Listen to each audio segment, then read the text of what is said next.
పరిశుద్ధుడు అయినటువంటి తండ్రి, స్తోత్రములు చెల్లించుకొనుచున్నాం. ప్రభువా, నీ వాక్యము మా పాదములకు దీపమని మేము ఎరుగుదుం. ఆ తండ్రి, ఆ వాక్యం చేత మాట్లాడు. ఆ వెలుగులో మేము నడవగలిగినట్లుగాను, సరిగ్గా నడిచి జీవితంలో ఉపయోగకరంగా ఉండగలిగేటట్టు, ప్రయోజనకరమైన జీవితం కలిగి ఉండగలిగేటట్టుగా కూడా సహాయం చేయము. ప్రియమైనటువంటి ప్రభువా, ఈ లోకంలో బ్రతుకుటకు విశ్వాసం ఎంతో అవసరమైనది. సంవత్సరంల తరబడి క్రైస్తవులము, కానీ విశ్వాసం కొరత చాలా చూస్తున్నాం. విశ్వాసం సాధకం చేసుకునే ప్రయత్నం ఏమీ చేయని వ్యక్తులకు విశ్వాసం ఎలా వస్తుంది? ఉద్యోగాలు, పెన్షన్లు, కంఫర్టబుల్ జాబ్ ఉన్న వారికి విశ్వాసం వస్తుందా? దేవుని కొరకు ప్రయాసపడటం నేర్చుకున్నప్పుడే, ప్రయత్నాలు చేసినప్పుడే విశ్వాసం లేమి, విశ్వాస అవసరత గుర్తిస్తారు. నువ్వు మాట్లాడు. యేసుక్రీస్తు నామంలో ప్రార్థన చేస్తున్నాను తండ్రి, ఆమేన్. న్యాయాధిపతులు 6వ అధ్యాయము 13వ వచనం, 23వ వచనం. న్యాయాధిపతులు 6:23. అప్పుడు యెహోవా, నీకు సమాధానము, భయపడకుము, నీవు చావవని అతనితో సెలవిచ్చెను. అక్కడ గిద్యోను యెహోవా నామమున బలిపీఠం కట్టి దానికి యెహోవా కర్తయ్య అని పేరు పెట్టెను. నేటి వరకు అది అబీయెజ్రీలో ఒఫ్రాలో ఉన్నది. భయము వణుకుతున్న వ్యక్తితో దేవుడు ఎలా మాట్లాడుతున్నాడు చూడండి. వాక్యం యొక్క అంశము బలపరిచేటువంటి దేవుడు. దేవుడు మిథ్యానీయుల భయము చేత చెదిరిపోయి ఆస్తులు పోగొట్టుకొని, వారి యొక్క భూమి అంతా పోగొట్టుకొని, భూమి పంటను పోగొట్టుకొని, గొర్రెలు, ఎద్దులు, గాడిదలు ఏది మిగలకుండా ఎత్తుకొని పోయేవాళ్ళు మిథ్యానీయులు. కాబట్టి రహస్యముగా వాళ్ళు పండించిన పంటను గోధుమలను మరుగులో దులుపుకొనుచున్నాడు గిద్యోను. దాక్కునే వాళ్ళంతా భయం కలిగినటువంటి వాళ్ళే. పాప భయము మనల్ని దాక్కునేటట్టుగా చేస్తుంది. తప్పు చేయడం వల్ల మనలో కలిగే అపరాధ భావన ఎదుటివారిని స్వేచ్ఛగా కలవటానికి అనుమతించదు. ఎందుకంటే మనస్సాక్షి చాలా పవర్ఫుల్. అందుకే నిర్మలమైన మనస్సాక్షి మనం కలిగి ఉండడం చాలా ప్రాముఖ్యం. యేసుక్రీస్తు రక్తం మాత్రమే మనస్సాక్షిని నిర్మలమైనగా, మచ్చ లేకుండా చేయగలదు. ఎంత ప్రార్థన చేసినప్పటికీ కూడా చేసినటువంటి తప్పులు, పాపముల విషయమై దేవుని రక్తంలో కడుక్కొనకపోతే గిల్ట్ అనేది, దాక్కునే స్వభావం అనేటువంటిది ఉంది. పారిపోయే స్వభావం, భయపడేటువంటి స్వభావం. ఈ స్వభావంలో ఉన్నటువంటి ఇంకొక సమస్య ఏంటంటే, ఇప్పుడు మనము ఉదాహరణకు జంతువు ఉందనుకోండి, పాము ఉంది. పాము మనల్ని చూస్తేనే దాని దారి అది పోతుంటుంది, మన దారిలో మనం వెళ్తుంటాం. కానీ ఒక్కసారి బుస్సుమని లేస్తది. ఎందుకు? భయం ఉంది. భయమును బట్టి దాడి చేయడానికి మొదలవుతుంది. సో, ఇప్పుడు నేను చెప్పిన లక్షణాల్లో ఉన్నటువంటి స్థితిలో ఉన్నటువంటి వ్యక్తి లక్షణాల్లో ఒక లక్షణం ఏమిటంటే దాడి చేసే అలవాటు. కానీ ఇక్కడ గిద్యోనుని దేవుడు దర్శిస్తున్నాడు. దర్శించినప్పుడు అతడు 12వ వచనంలో యెహోవా దూత అతనికి కనబడి, పరాక్రమం గల బలాఢ్యుడా, యెహోవా నీకు తోడై ఉన్నాడు. గిద్యోను చిత్తము నా ఏలినవాడా, యెహోవా మాకు తోడై ఉండిన యెడల ఇదంతయు మాకెలా సంభవించును. చాలామంది మనము మన జీవితంలో జరుగుతున్నటువంటి సంఘటనలకు కారణం తెలియకుండా, నేనే ఎందుకు శ్రమ పడాలి దేవా అని ప్రార్థన చేస్తాం. ఇక్కడ గిద్యోను ఏమంటే, నీవు తోడై ఉంటే మాకు ఇలాగ ఎందుకు జరుగుతుంది అని. దేవుని తోడు ఎప్పుడు మనం పోగొట్టుకుంటాము? 6వ అధ్యాయం 1వ వచనం. ఇశ్రాయేలీయులు యెహోవా దృష్టికి దోషులైనందున యెహోవా 7 ఏళ్ళు వారిని మిద్యానీయులకు అప్పగించెను. మరి ఈ సత్యం ఎందుకు అర్థం కాదు? ఒక వ్యక్తి తన కుటుంబము, తన పిల్లలు పాడైపోయినప్పుడు ఆ వ్యక్తి పెద్దాయన, మీరు మీ పాపముల విషయమై పశ్చాత్తాపడాలని చెప్పినాను. నచ్చలేదది. నేనన్నా తప్పేముందండి అని. ఎందుకంటే మన పిల్లలు తప్పు చేసినప్పుడు మనం తగ్గించుకోవడంలో తప్పు లేదు వారి క్షేమం కొరకని. సేమ్ పిల్లలు తప్పిపోవడానికి కారణం ఆయనకు అర్థం కాలేదు కాబట్టి నేను కటువుగా చెప్పాల్సొచ్చింది. గిద్యోను గూడా యెహోవా మాకు తోడై ఉంటే మాకిదంతా ఎందుకవుతుంది అంటున్నాడంటే, అప్రెషన్‌లో ఉన్నటువంటి ఇక్కడ ఒక మర్మం గ్రహించాలి. దీర్ఘకాలపు వ్యాధుల చేత బాధపడుతున్న వ్యక్తులు, బాగా అవమానాలు పొంది నలిగిపోయి, విరిగిపోయినటువంటి వ్యక్తులు సత్యమును గ్రహించడం కష్టమవుతది. వారు ఎంతసేపు మేము బాధపడుతున్నామే అనుకుంటారు గానీ, కారణం వెతకడానికి ఇష్టపడరు. ఇక్కడ కారణం ఏముందంటే, ఇశ్రాయేలీయులు దేవుని దృష్టికి దోషులన్నారు. ఎందుకంటే విగ్రహారాధన చేసినారంతే. ఈ న్యాయాధిపతులంతా అలాగే ఉంటారు.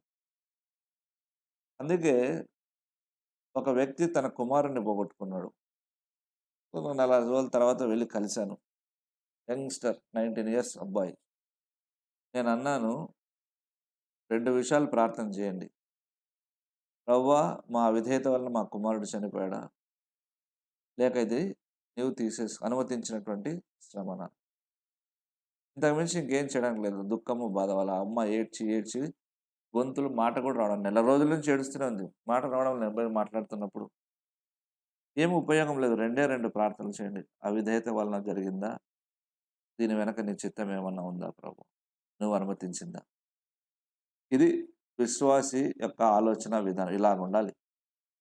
రోగాల చేత దీర్ఘకాలం బాధపడడం కంటే, కారణం కనుక్కోవడంలో మనకు నిరీక్షణ ఉంది. నేనే అనుమతించాను అన్నాడనుకోండి దేవుడు. ప్రశాంతంగా రోగం స్వస్థత గురించి పక్కన పడేసి, స్వస్థపరిస్తే స్వస్థపరచని. చిత్తం ఏమిటి ప్రభు ఏం చేయాలి? అన్నది ప్రార్థన చేయడం అవసరం. సరే దేవుడే అనుమతించినప్పుడు ఎన్ని రోజుల్లో కూడా చెప్పొచ్చు దేవుడు. ఇలాగే ఉంటుందా? స్వస్థపరుస్తావా? అని కూడా అడగొచ్చు. ఏదో ఒక ఆన్సర్ ఇస్తాడు. పౌలు ప్రార్థన చేసినప్పుడు, "నా కృప నీకు చాలులే" అన్నాడు. పౌలు ఇంక దాని గురించి ప్రార్థన మానేసాడు. ప్రశాంతంగా ఉన్నాడు.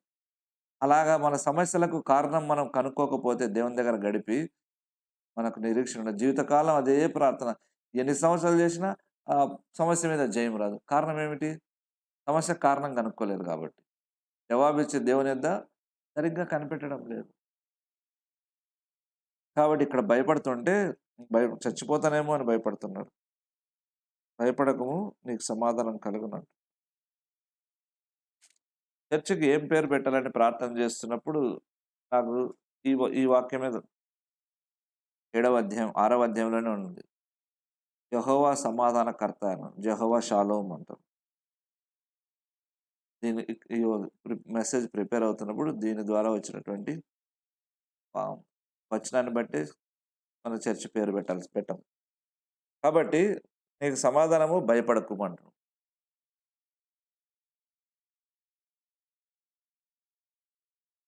కష్టంలో ఉన్న, నష్టంలో ఉన్న వాళ్ళని దేవుడు వదిలేస్తాడంటే వదిలేయడు. కానీ వారికి ఏం అవసరమై ఉంది? విశ్వాసం అవసరమైంది. విశ్వాసం చాలా మందికి రక్షణ పొందినోళ్ళంతా విశ్వాసం ఉంది అనుకుంటారు. నా అనుభవంలో నేను పరిశీలించి చూస్తే విశ్వాసం ఉండదు. నాకు తేలిందేంటంటే విశ్వాసం ఉండదు. ఎందుకు విశ్వాసం ఉండదంటే, వారు విశ్వాస సంబంధమైనటువంటి ప్రయత్నాలు ఏవి జీవితంలో చేయరు కాబట్టి వారికి విశ్వాసం అనేది ఉండదు, వృద్ధి అవ్వదు. రక్షణ పొందడానికి యేసుక్రీస్తు నామంలో విశ్వాసం ఉంచడం వేరు. అనుదినం జీవించుటకు విశ్వాసం కలిగి ఉండడం వేరు. ఈ ప్రయత్నాలుండవు. అందుకే విలియం కేరీ భక్తుడు ఏమని చెప్పాడు? దేవుని కొరకు గొప్ప కార్యములు తలపెట్టుము. దేవుని నుండి గొప్ప కార్యములు ఆశించుము.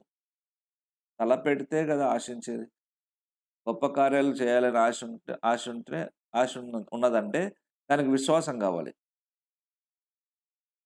నీవు విశ్వాసమై ఉండి ఏ రిస్క్ తీసుకోకుండా ప్రార్థనలు మాత్రమే చేస్తూ ఉన్నట్టయితే, నీ జీవితంలో ఏదైనా కార్యములు జరుగుతాయి అన్నటువంటి నిరీక్షణ నీకుంటుందా? వాక్యానుసారంగా ఒక రిస్క్ తీసుకొని ముందుకు వెళ్ళడానికి నీకు ఇష్టం లేదు. వాక్య ప్రకారం పరిశుద్ధపరచుకోవడానికి ఒక స్టెప్ తీసుకోవడానికి ఇష్టం లేదు. నష్టమవుతుంది, కష్టమొస్తుంది, తెలిసిన వాళ్ళు దూరం అవుతున్నారు. ఈ మూడిట్లో ఒక్కటైనా చేశావా నీ విశ్వాసము వృద్ధి చేసుకోవడానికి మరి నీకు విశ్వాసం ఉందని ఎలా అనుకుంటున్నావు? ప్రార్థన చేయడం వల్ల విశ్వాసం ఉందా? బైబిల్ చదవడం వల్ల విశ్వాసం వస్తుంది. ప్రార్థన చేసి బైబిల్ చదవడం వల్ల విశ్వాసం వస్తుంది. కానీ ఆ విశ్వాసం ఎలా ఇస్తాడు దేవుడు? మనల్ని ఇబ్బందికరమైన పరిస్థితులు నడిపిస్తున్నప్పుడు ఆయన మీద ఆధారపడి పడి బ్రతుకుతున్నప్పుడు అప్పుడు మన విశ్వాసం ఒక మెట్టు పెరుగుతుంది. ఈ ఇవేవీ లేకుండా నీ జీవితంలో భక్తి చేస్తాను అంటే, నీకు ప్రాణభయం వచ్చిందనుకో రాత్రి చనిపోతానని లేచి మోకరించి ప్రార్థన చేస్తే ఆ భయం నుంచి విడుదలొస్తది. ఆ లేచి మోకరించి ప్రార్థన చేయటంలోనే విశ్వాసం ఉంటుంది. ప్రార్థన చేస్తున్నప్పుడు ఆ భయం పోతుంది. ఇలాగ విశ్వాసం సడెన్‌గా ఆస్పత్రికి పరిగెత్తి ఎక్స్‌రే, స్కానింగ్ అంటే తుస్సుమన్నట్టు. చేసుకోకూడదని కాదు దాని ఉద్దేశ్యం. అంత త్వరగా మనం భయపడిపోతే మరి మత్తయి సువార్తలో దేవుడు చెప్పినట్టు, లూకా సువార్తలో దేవుడు చెప్పినట్టు, "నీ తల వెంట్రుకలన్నీ లెక్కింపబడి ఉన్నవి" అన్నాడు. ఆయన ఆజ్ఞ లేనిదే ఒక పిచ్చుక కూడా ఒక కాసుకు అమ్మబడదు అంట. మరి ఇవి నమ్మితే నమ్మిన దాన్ని ఆధారం చేసుకొని బ్రతకాలి కదా! ఒక వ్యక్తిని నేను అడిగా, "నువ్వు బైబిల్ చదువుతున్నప్పుడు ఈ వాగ్దానాలు నమ్ముతావా?" అని. చాలా లోతైన ప్రశ్న అది. ఎందుకంటే ఆ బైబిల్‌లో చెప్పబడినవి నమ్మినప్పుడు అది హృదయాన్ని మండిస్తుంది. దాన్ని ఆధారం చేసుకొని ప్రార్థన చేయడానికి శక్తి ఉంటది. మీలో ఎవరికైనా అనుభవం ఉంటే నేను చెప్పేది మీకు అర్థమవుతది. ఇంతకు మించి వివరించడం కష్టం. దేవుడు కార్యములు చేశాడని విన్నప్పుడు, ఆ కార్యములు నా జీవితంలో కూడా జరిగే అవకాశాలున్నాయి అని పట్టుదల వాక్యం చదివినప్పుడు వస్తుంది. ఇక్కడ చూడండి గిద్యోనుకు విశ్వాసం అవసరం లేదు. ఓడిపోయినటువంటి వ్యక్తుల నుంచి విశ్వాసం ఎలా వస్తది? దేవుడు మాట్లాడితే వస్తది. అందుకే నువ్వు దేవుని సన్నిధికి రావాలి. నాకు భక్తి తెలుసనుకుంటే ఏముండదు. చచ్చినోళ్ళు ఉన్న ప్లేస్‌కి పోతే ఏమీ రాదు. మరణం తప్ప. ఒక వ్యక్తిని నడిపిస్తుంటే, ఆ వ్యక్తి నన్ను నాతో ఏమన్నాడంటే, "ఇన్ని సంవత్సరాలు నేను చేసింది వ్యర్థమైన భక్తా?" అన్నాడు ఒకటే ప్రశ్న. అవును అన్నా. దేవుని ఆత్మ లేకుండా క్రైస్తవ జీవితాన్ని నువ్వు నడిచావు. That's all. విశ్వాసం ఎప్పుడొస్తుంది? కష్టంలో ఉన్న వ్యక్తికి దేవుడు మాట్లాడితే వస్తుంది. దేవుడు మాట్లాడాలంటే, దేవుడు మాట్లాడే స్థలానికే రావాలి. దేవుడు ఉన్న స్థలానికే రావాలి. ఏమని మాట్లాడాడు? First encouragement. మనం అనుకుంటాం, అమ్మో! దేవుని దగ్గరకొస్తే నన్ను దేవుడు ఆహ్, తప్పులు ఎతుకుతాడని. తప్పులు వెతకడు దేవుడు. ప్రకటన గ్రంథంలో సంఘాలను చూసినట్టయితే అన్ని సంఘాలు ఒక ఫిలదెల్ఫియాకి తప్ప అన్ని సంఘాలకి ఆహ్, బ్యాడ్ టెస్టిమనీ ఉంది. మంచి చేశారు. వారి సాక్ష్యం కూడా సరిగ్గా లేదు. కానీ ఏ సంఘాన్ని కూడా విమర్శించకుండా మొదట ప్రశంసించాడు. "నువ్వు చాలా బాగున్నావు. నువ్వు అంత పోరాడావు. అయినను నీకొకటి కొదువు కాలేదు." సో, దేవుని స్వభావం ఇదే. అందుకే గిద్యోను కనబడి పరాక్రమం గల బలాఢ్యుడా యెహోవా నీకు తోడై ఉన్నాడని 12వ వచనంలో 6వ అధ్యాయం. ఇది వింతైనటువంటి మాట. దేవుడు మన ద్వారా జరిగించబోయేటువంటి భవిష్యత్తు కార్యములను చూసి మనతో పిలుస్తాడు. మనతో మాట్లాడతాడు. మిద్యానీయులకు మరుగై ఉండునట్లు గానుగ చాటున గోధుమలు దుల్లగొట్టుచుండగా ఎక్కడో మరుగున కూర్చొని దాక్కొని గోధుమలు వెళ్ళగొట్టేవాడిని దేవుడు ఏమంటున్నాడు దులుపుకునేవాడిని ఏమంటున్నాడంటే పరాక్రమం గలవాడా అన్నాడు. పరాక్రమం ఉన్నోడు దాచుకుంటాడా? మరి దేవుడు ఎందుకు ఇలా పిలిచాడు? కారణం ఏంటంటే భవిష్యత్తులో ఆయన ద్వారా జరగబోయే కార్యములు దేవుడు ఎరిగినవాడు కాబట్టి పరాక్రమం గలవాడని ముందుగానే పిలుస్తున్నాడు. అది దేవుడి యొక్క మైండ్. కానీ దేవుడు నీకు అప్పగించబోయే బాధ్యత నెరవేర్చని నువ్వు రెడీగా ఉన్నావు. చాలా మందిని దేవుడు వాడుకోవడం లేదు. వాడుకోడు నా ఉద్దేశంలో కూడా. ఎందుకంటే చాలా మందిని దేవుడు వాడుకోకపోవడానికి కారణం ఏమిట్రా అంటే, వారు లోకాన్ని, భక్తిని రెండిటిని బ్యాలెన్స్ చేసుకుంటూ బ్రతకడానికి ప్రయత్నం చేస్తున్నారు. వాళ్ళు దేవుని మీద ఆనుకోవడానికి ఇష్టపడడం లేదు. దేవుని కొరకు మనస్ఫూర్తిగా కొన్ని వదులుకోవడానికి ఇష్టపడడం లేదు. కాబట్టి దేవుడు వాడుకోవడం లేదు. దేవుడు వాడుకోవడం ఆత్మ సంబంధమైన విషయాలన్నీ చాలా విలువైనవే. ఇంత కష్టపడాలా అన్నాడు ఒక వ్యక్తి నాతో. అవును. ముత్యములు సముద్రపు లోతుల్లో ఉంటాయి. లోపలికి వెళ్లి కష్టపడి తీసుకోవాల్సింది. స్పిరిచువల్ బ్లెస్సింగ్స్ అన్నీ కష్టపడి తీసుకోవాల్సింది. నీకు గోల్డ్ మెడల్ ఇస్తాడు దేవుడు. నీకొక ఉద్యోగం గూడా ఇస్తాడు సులభంగానే. అదే నీకు కృపావరాలు ఇమ్మమని చూద్దాం. ఇవ్వడు. ఎందుకు? అవి నువ్వు సంపాదించుకోవాలి. విలువైనవన్నీ కూడా లో లోతుల్లో ఉంటాయి. దాని కొరకు మనం ప్రయాసపడే సంపాదించాలి. కనిపెట్టే సంపాదించాలి. ఒక వ్యక్తిని బలహీనమైపోయిన, తగ్గిపోయినటువంటి ఒక వ్యక్తిని లేపి, అతన్ని బలపరిచి, ఇశ్రాయేలుని విడిపించడానికి నీవే నాకు అవసరం అంటున్నాడు. విశ్వాసం లేమి మనలో ఉన్నప్పుడు, అంటే దేవుడు మాట్లాడినా కూడా మనం నమ్మలేనప్పుడు సూచనలు అడుగుతాం. దీనికి 2 కారణాలుంటాయి సూచనలు అడగడానికి. ఇక్కడ 6వ అధ్యాయంలోనే 17వ వచనంలో 17వ వచనం నుంచి సూచనలు అడుగుతూ వస్తాడు. ఎందుకంటే ఒక వ్యక్తి విశ్వాసం లేమి ఉన్నప్పుడు సూచనలు అడుగుతాడు. రెండవ కారణం ఏమిట్రా అంటే, ఇది కొద్దిగా ఆత్మీయమైనటువంటి కారణం. నేను నిజంగా దేవుని ఆత్మచేత నడిపించబడుతున్నా లేదా అని తెలుసుకోవడానికి అడుగుతాడు. ఇది జెన్యూన్ సెకండ్ విషయం. ఎందుకంటే పొరపాట్లు చేయకూడదు కాబట్టి. కానీ గిద్యోను భయంతో అడిగాడు. ఎందుకు భయం అంటే, అణిచివేతలో ఉన్నటువంటి వ్యక్తులు విశ్వాస సంబంధమైన కార్యములు తలపెట్టుటకు వారికి శక్తి ఉండదు. కాబట్టే మాటిమాటికి అడిగాడు. 2 సార్లు అడగాల్సొచ్చింది. మొదటిసారి దూత కనిపించి మాట్లాడితే దానికి ఏమి అవసరం లేదు, నమ్మలేదు. సూచన ఇవ్వు అన్నాడు. అది కూడా నమ్మలేకపోయాడు. ఇంకొకసారి చేస్తామన్నాడు. ఓకే అన్నాడు. ఎందుకు దేవునికి అంత ఓపిక? అది ప్రేమ. తాను ఏర్పరచుకున్నటువంటి తన పిల్లలు అలాగే అణచివేతలో ఉండకూడదని దేవుడు ప్రేమించాడు. మరి చివరకు గిద్యోను పోరాడడానికి రెడీ అయ్యాడనమాట. ఇతనికి ఎంత ధైర్యం వచ్చింది. విశ్వాసంలో మళ్ళీ పిరికితనం కూడా వచ్చింది. ఇది చాలా గొప్ప కార్యం. 27వ అధ్యాయం చూసినట్టయితే చివరి భాగంలో అతడు తన పితరుల కుటుంబమునకు ఆ ఊరి వారికి భయపడి పగలు దానిని చేయలేక రాత్రి చేశాను. బలిపీఠం విరగ్గొట్టేశాడు. పగలు భయపడ్డాడు. విశ్వాసం తెచ్చుకున్నాడు, కానీ సరిపోలేదు. దేవుడు చెప్పిన పని చేయడానికి తను సిద్ధపరుచుకున్నాడు, కానీ స్ట్రెంగ్త్ సరిపోలే.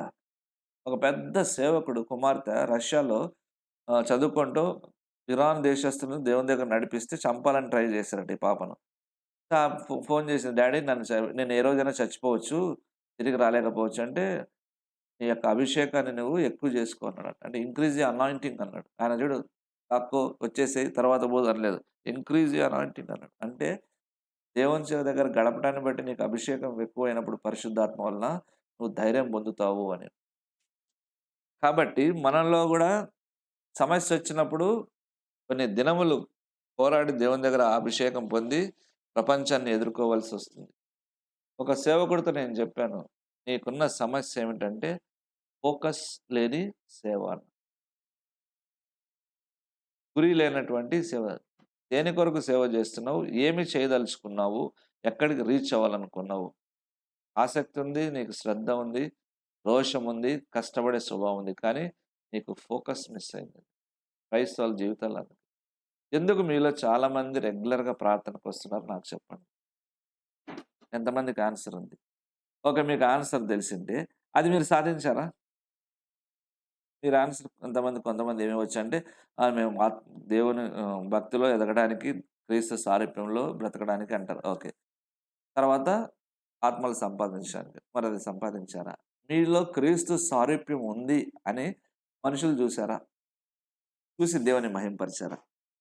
మీలో అంటే మనలో, మీరే కాదు, నాలో కూడా. ఇది మనకు అర్థం కాలేదు. అందుకే ఫోకస్ లేనటువంటి క్రిస్టియన్ లైఫ్. ఇక్కడ పూర్తిగా ఇతడు బలపరచబడ్డాడు, నేను చెప్పింది చేస్తాడు అనుకున్న తర్వాత దేవుడు ఏం చేస్తాడంటే 7వ అధ్యాయంలో యుద్ధభూమికి పంపిస్తాడు. 2వ వచనం 7వ అధ్యాయము. నీతో ఉన్న జనులు ఎక్కువ మంది, నేను వారి చేతికి మిద్యానీయులను అప్పగింప తగదు. ఇశ్రాయేలీయులు నా బాహుబలం నాకు రక్షణ కలగజేసిన అనుకుని నా మీద అతిశయించుదురేమో. ఇది దేవుని మనసు. ఇంకొక కోణం దేవునికి. తాను చేసే కార్యాలను బట్టి మనుషులు మహిమ పొందకూడదు అన్నది దేవుని ప్లాన్ కాదు, ఆయన యొక్క ఆలోచన. దేవుడు ఎవరు? ఒక వ్యక్తి అంటున్నాడు, దేవుడు మనల్ని మన మీద ఆధారపడడాన్ని ఇష్టపడని వ్యక్తి కదా అంటే, అవును. మరి ఏం ఆశిస్తాడంటే మన మీదే ఆధారపడాలని ఆశిస్తాడు. ఈ మర్మం తెలిస్తే మనం ఊరికే మనకున్న శక్తియుక్తులు, సామర్థ్యాలు లేక డబ్బుని బట్టి మిడిసిపడం. సెల్ఫ్ రిలయన్స్ అన్నది దేవుడికి ఇష్టం లేదు. God Reliance. దేవుని మీదే నమ్మాలి. ఒక వ్యక్తి అన్నాడు, "నా మీదున్న శాపాలు మీకొస్తున్నాయేమో" అని. నా మీదకి శాపాలు రావు, రాలేవు అన్నా. ఎందుకంటే ప్రతి క్షణము చిన్న తప్పు చేసినా దేవుడిని అడుగుతూ ఉంటా. అడుగు తీసి కాళ్ళు బయటెళ్ళినా దేవుడిని అడుగుతా. బస్సు ఎక్కాలన్నా దేవుడిని అడుగుతా. ఏ సీట్‌లో కూర్చోవాలన్నా దేవుడిని అడుగుతూ పోతుంటా. సెల్ఫ్ రిలయన్స్ లేదిక్కడ. కాన్ఫిడెన్స్ ఏం లేదు. టాలెంట్ ఏం లేదు. అన్నీ దేవుని మీద ఆధారపడి అడుక్కుంటూ వెళ్ళటమే. ఎందుకు? ఆయన నడిపించడానికి సిద్ధంగా ఉన్నాడు. తన మీద ఆధారపడే వాళ్ళు తన పిల్లలన్నప్పుడు ఆయనకిష్టం. కాబట్టి నా బాహుబలం నాకు రక్షణ కలగజేసిందనుకుని నా మీద ఇశ్రాయేలు అతిశయిస్తారేమో నాకది ఇష్టం లేదు. ఇంకొక చోట అంటాడు యెషయా గ్రంథం అనుకుంటా. మిమ్మును బట్టి కాదు, నా మహిమ కొరకే నేను ఈ కార్యము చేతును అంటాడు. క్రైస్తవులు నైసిన్ క్రీడ్ అని ఉంటుందన్నమాట.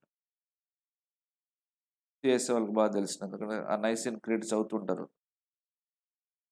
Book of common prayer something ఆరాధనలు. దాంట్లో మన జీవితం మానవుని యొక్క జీవిత ఉద్దేశ్యం ఏమిట్రా అంటే దేవుని యందు ఆనందించుచు దేవుని మహిమపరచడమే అంట. ముఖ్య విధి అదే అన్నాడు. సో, ఆయన మహిమను పొందాలి మన ద్వారా అన్నదే ఆయన ఉద్దేశ్యం. కాబట్టి ఓ వందల వందలు వేలు వేలేసి వీళ్ళంతా ఎందుకురా బాబు గిద్యోను అన్నాడు. వీళ్ళు పైకి బాగున్నారా గానీ వీళ్ళలో భయపడే వాళ్ళున్నారు. భయపడేవాడు గూడా నా వల్ల జయం వచ్చిందంటాడు. చూడు భయపడేవాడు ఎక్కడున్నాడు? మూడవ వచనం 7వ అధ్యాయం. 22,000 మంది తిరిగి వెళ్ళిపోయారు అన్నాడు. మూడవ వచనం. కాబట్టి నువ్వు ఎవడు భయపడి వణకుచున్నాడో వాడు త్వరగా త్వరపడి గిలాదు కొండ విడిచి తిరిగి వెళ్ళవాలని జనులు విన్నట్టుగా ప్రకటించమని గిద్యోనుతో సెలవిచ్చాడు. త్వరగా వెళ్ళిపోండి. ఎందుకంటే మిగతా వాళ్ళని మీరు పాడు చేస్తార్రా. మీ మాటలు, మీ అవిశ్వాసపు మాటలు, మీ పిరికి మాటలు మిగతా వాళ్ళని పాడు చేస్తాయి. వద్దురా మీరెళ్ళిపోండి అంటాడు. 22,000 మంది.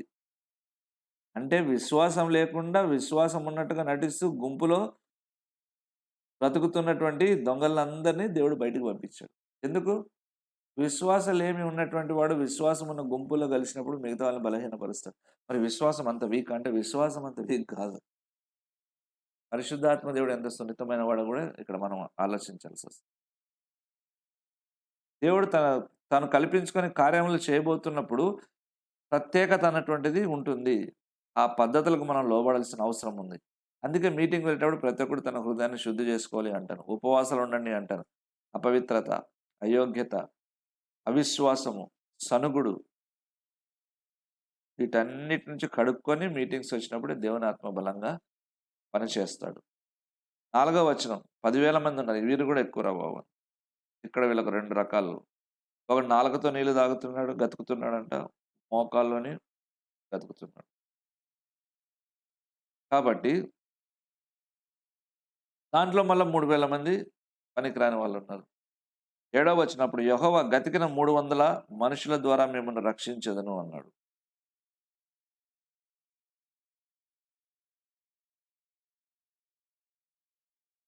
కానీ వీళ్ళేం చేస్తారు?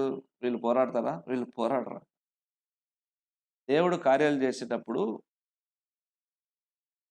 తానే ఉద్యమం చేస్తాడు. కానీ తక్కువ మందిని సెలెక్ట్ చేసుకొని అక్కడ పెట్టడానికి కారణం ఏంటంటే, వారి విశ్వాసాన్ని బలపరచడానికి. వాళ్ళు పోయి చేసేదేముండదు. వారు పోయి చేసేదేముండదు. కాబట్టి మనం ఆ సూత్రాన్ని నమ్మాలి. కష్టం వచ్చినప్పుడు, ఇబ్బందులొచ్చినప్పుడు మనం నమ్మాల్సిందేంటంటే, మనం చేసేదేముండదు. దేవుడు సహాయం చేస్తాడు. కానీ దేవుడు సహాయం చేస్తే కొద్ది మందినే తీసుకొని వెళ్తాడు. నువ్వొక్కడివే. నువ్వు నమ్మకస్తుడివైతే నువ్వొక్కడి ద్వారా నీ కుటుంబాలు లక్షణం. ఆ నమ్మకత్వం చూడడం లేదు దేవుడు నీలో. కాబట్టి నీ కుటుంబాల్లో మార్పు రావటం లేదు. దేవుడి త్రాసు ఖచ్చితమైనటువంటిది. మాయలు చేయడానికి కుదరదు.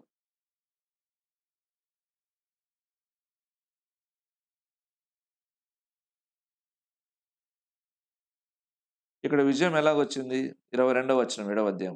ఆ 300 మంది బూరను ఊదినప్పుడు యెహోవా దండంతటిలోనూ ప్రతివాని ఖడ్గమును వాని పొరుగు వాని మీదికి త్రిప్పెను. ఇలాగుంటది. దేవుడు మన పక్షాన ఉండి అసాధ్యమైనవి, మనం ఊహించనటువంటివి, మనం ఆశ్చర్యపడేటువంటి విజయాలు మన సొంతం అవుతాయి. కానీ మరి నువ్వు నమ్మకస్తుడిగా ఉన్నావా దేవుడికి చెప్పు. నీ కుటుంబంలో ఈ కార్యం జరగటానికి. ఏది జరిగినా వాక్యంలో దేవుడు నీకిచ్చిన వాగ్దానాలు ఆధారం చేసుకొని బ్రతుకుతున్నావా? అలాగైతే దేవుడు చెప్పినవి నీ ద్వారా నెరవేరుస్తాడు. ఈ నమ్మకత్వం మనుషుల్లో లేదు. దేవునికి నమ్మకంగా ఉండడం లేదు. మన ప్రార్థనలోను, మన వాక్య ధ్యానంలోను, మన మాటల్లోను, మన ఆలోచనల్లోను, మన నిర్ణయాల్లోను, ఆయన యొక్క పొలంలో కూడా, అంటే ఆయన రాజ్యం కట్టుతున్నప్పుడు గూడా నమ్మకత్వం లేదు. నామకార్థత ఉంది. కాబట్టి దేవుడు మన పక్షమున కలుగజేసుకొని యుద్ధములు చేసేటువంటి అనుభవాలన్నిటిని పోగొట్టుకొనుచున్నాం. గిద్యోనుకు చేసిన దేవుడు నీకెందుకు చేయడు? నువ్వు భయపడుతున్నావు. నువ్వు భయపడుతున్నా కూడా వాక్యం చేత మాటి మాటికి మాట్లాడుతున్నాడు. అయినా నీకు విశ్వాసం రాలేదు. విశ్వాసం ఎలా వస్తది? నువ్వు అడుగు ముందుకు విశ్వాసం వస్తది. ఏం జరుగుతుందో చూద్దాం. నువ్వు దాక్కొని ఉన్నంత కాలం భయపడుతూనే ఉంటావు. నీ ప్రాణం దేవుని చేతిలో ఉంది. ఎప్పుడు తీసుకోవాలి? ఎంతవరకు ఉంచాలి? దేవుడికి తెలుసు. దీనికి ఎందుకు భయపడేది? డాక్టర్లు ఇంజెక్షన్లు వేస్తే బ్రతుకుతామా? ఏం కాదు. నేను గుత్తిలో ఉన్నప్పుడు ఎలక్ట్రోలైట్స్ కంప్లీట్ డౌన్ అయిపోయినాయి నాకు. సోడియం, పొటాషియం ఇంకోటి ఏదో ఉందో. డాక్టర్‌కి పంపిస్తే "నువ్వెక్కడున్నావు" "ప్రసంగం చేయాలి ఇప్పుడంటే "నువ్వు ఐసీయూలో ఉండాలి" అనిందామె. ఏమంటే "చచ్చిపోతారు ఈ వాల్యూస్ ఉంటే." సర్లే అని ప్రసంగం చేసి కర్నూలుకి గంటన్నర ప్రయాణం చేసి, కొబ్బరి బొండ తాగి బ్లడ్ టెస్ట్‌కి ఇచ్చుకున్నా.